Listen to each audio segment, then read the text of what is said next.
1. In the part 1 here we have discussed about how the water is helpful in different ways and how the tanks are helpful. They are the man-made tanks where mostly in our villages we can able to see, and how the tanks, those tanks are built and maintained properly by a person called Nirati or Nirukatte Manishi. Now the same tanks are used for fishing purposes. Now if it is a small water tank is nothing but a cheruvu. In Telugu we call it as a cheruvu no beta. Right? Now in the cheruvu tank, the most of the people who are living very near or very close to it, they will go for the fishing. And the people, they use different types of nets. And some people will use the small nets and some people will use the very big nets. So the people who can able to afford more, they will buy the very big nets, and depending upon the quality and the quantity of the fishes,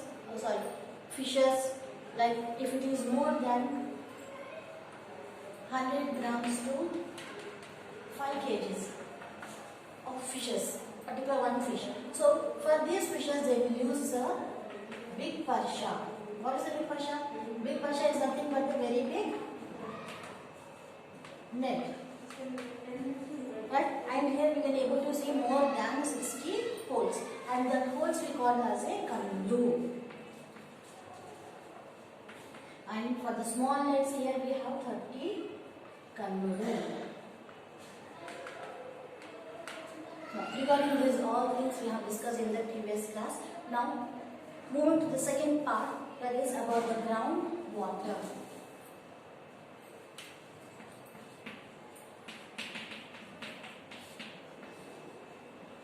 The first topic of the part 2 is ground water. I hope you all are ready with your books, pencil and eraser.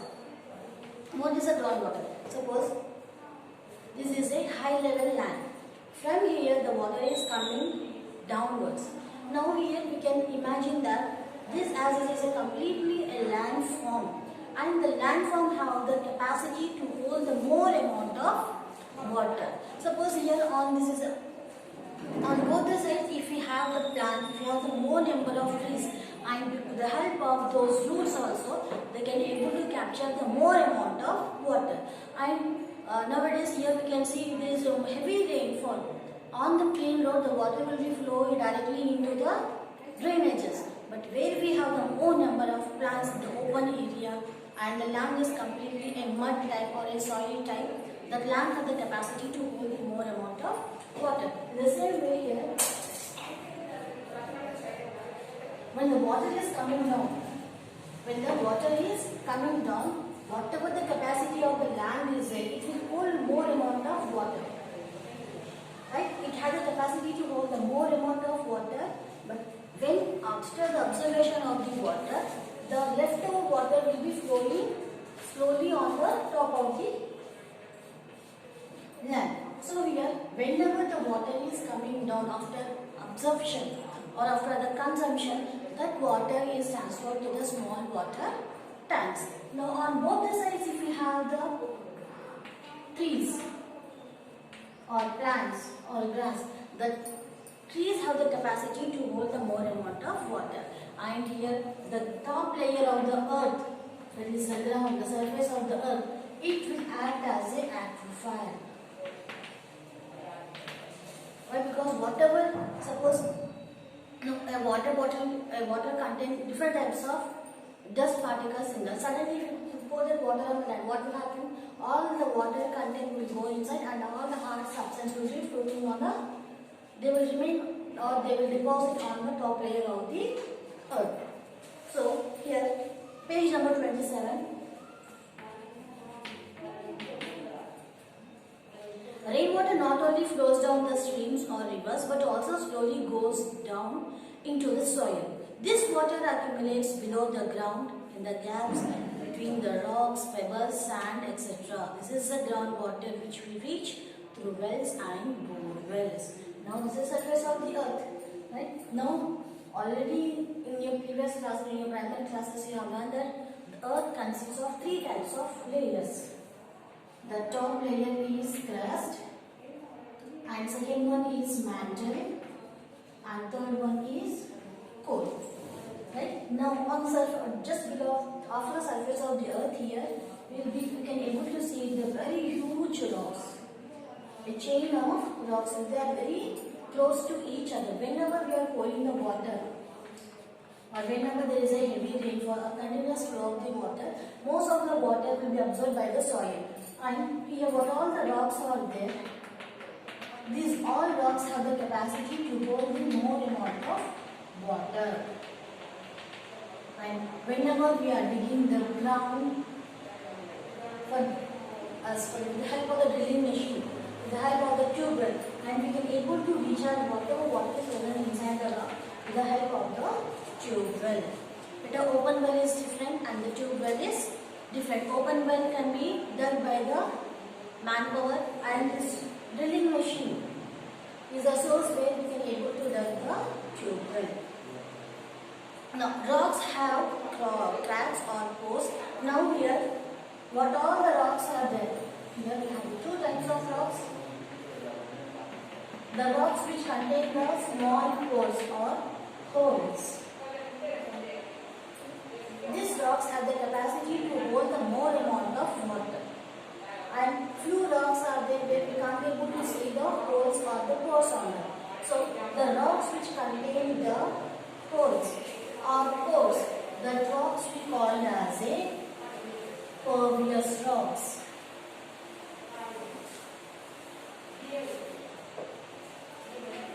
Pervious. Here under the ground, here we have the two types of rocks. One is a pervious and second one is a impervious. What are pervious rocks? The rocks which have the holes or the pores on it. Pores or holes on rocks. Now, such rocks will have the capacity to hold a more amount of water, and the impervious rocks are no pores on rocks, and the impervious rocks do not have the capacity to hold the water. Now, whenever we are digging the tube well, even if we suppose this is a tube well, right, beta? Now, when we are digging deep inside, if we come across with the well, or if we come across with a rock, if this rock contains a huge amount of water, there is a chance of breaking this rock with the help of the drilling machine, and we can able to recharge the water through the water pipe. So those all rocks will come under the pervious. And even if you digging the tube very deep inside also, if you are not getting the water, such rocks are called as impervious, without having any pores.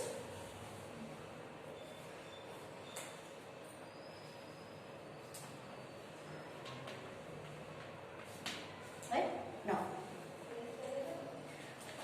page number 28, the water table or the groundwater level. Now, have you observed after the winter season, we will come across with the summer season. We are having the monsoon season, monsoon or rainy season, next winter, again next. We will consider mainly these are the three important seasons. Now, here during the summer season, what will happen? The water level in the water bodies will be decreased or increased. This is a water body. Due to the heavy sun rays or the more sun rays on the water body, in the summer season especially, water level in this water body will be decreased. During the monsoon season, water level will be increased. So, you can observe in your villages also, most of the wells will be dried up. Why? Because of the extraction of more water during the summer season, and mostly in the summer season evaporation takes place more. Because of this also, in some places we will get the more amount of water, in places we won't get the proper amount of water. Now here in this book you are having the a table, that is a groundwater level table. Here we have 4 wells. Well 1, well 2,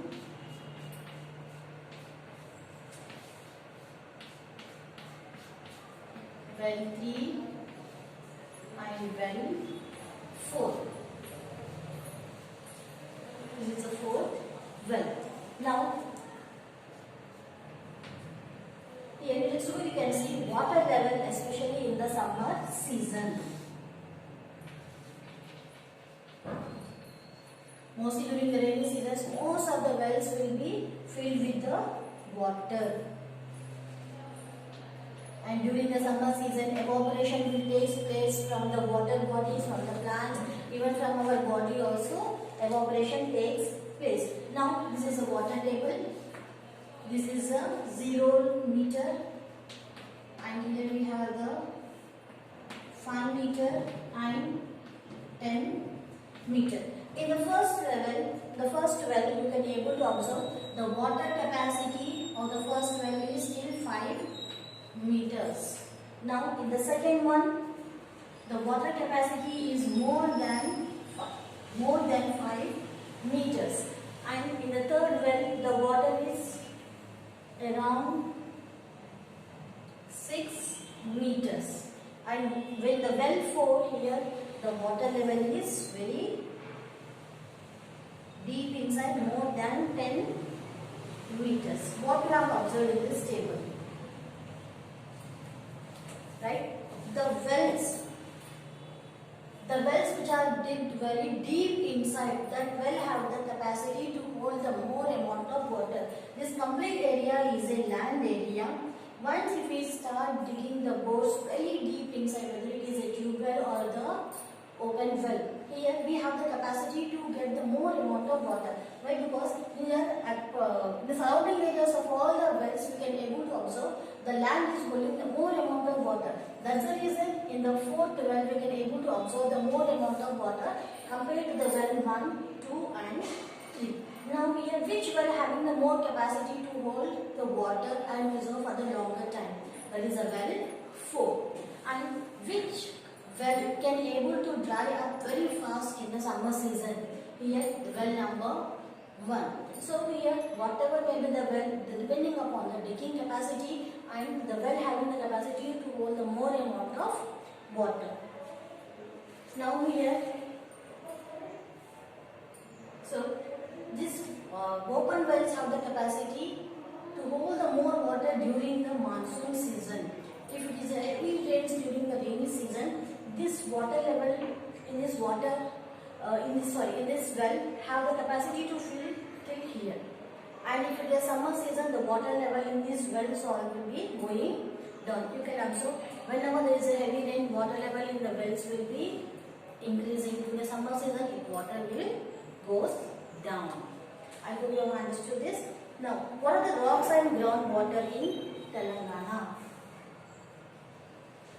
But there is a chance of asking, observe the picture, observe the given groundwater level, and frame 5 questions and observe the picture and answer the given questions like this. So, it may come across for the 4 marks or 8 marks in your exam. Now, rocks and groundwater in Telangana. Rocks and groundwater in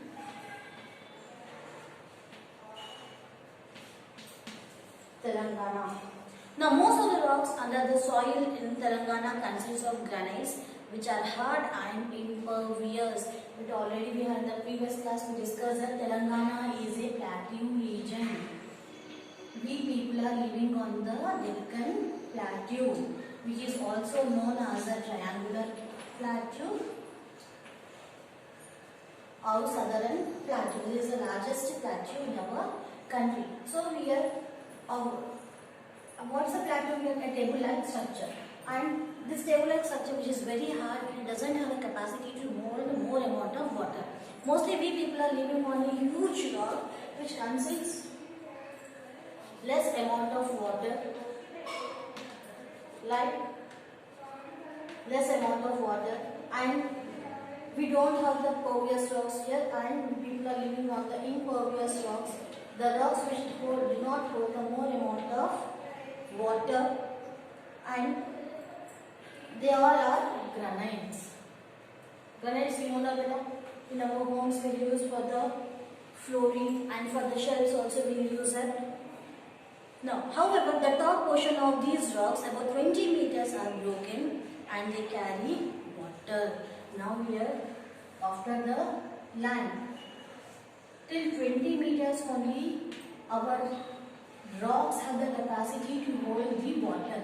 Once we start digging the rock very deep inside, there is no chance of getting the water from the rocks. Only from the top level to, from the surface of the earth to 20 meters, if we dig, we will get the water from the rocks. So, those rocks are the pervious rocks. Many of these rocks also have deep cracks going down 50 to 100 meters depth. These cracks too contain water normally. With ordinary wells that we dig, we tap the water present in the weathered layer. Bore wells which are dug with the help of the drill machines reach the deep cracks and draw water from them. So here, with the help of the drilling machine, if we dig the ground very deep inside, then only we will get the water, or else we do not get the water. And that to more than 50 to 100 meters, we need to dig the ground to get the water. So here with this we have done the three important topics. That is about the groundwater, water table, and the rocks and ground in the groundwater in Telangana. As people living on the rocks, they are completely comes under the plateau region, and we don't have the proper facility to get or to recharge the water in the open tanks. With the help of the ancient people, we can able to make the tanks. With the help of those only we are utilizing the water in a proper way. Right? Now, please popular work.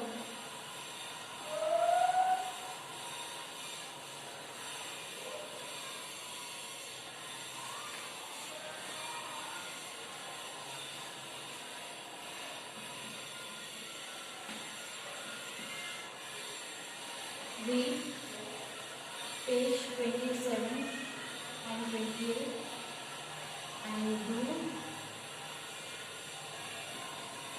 figure 3.2 in classwork. I would have understood. Take it. Thank you.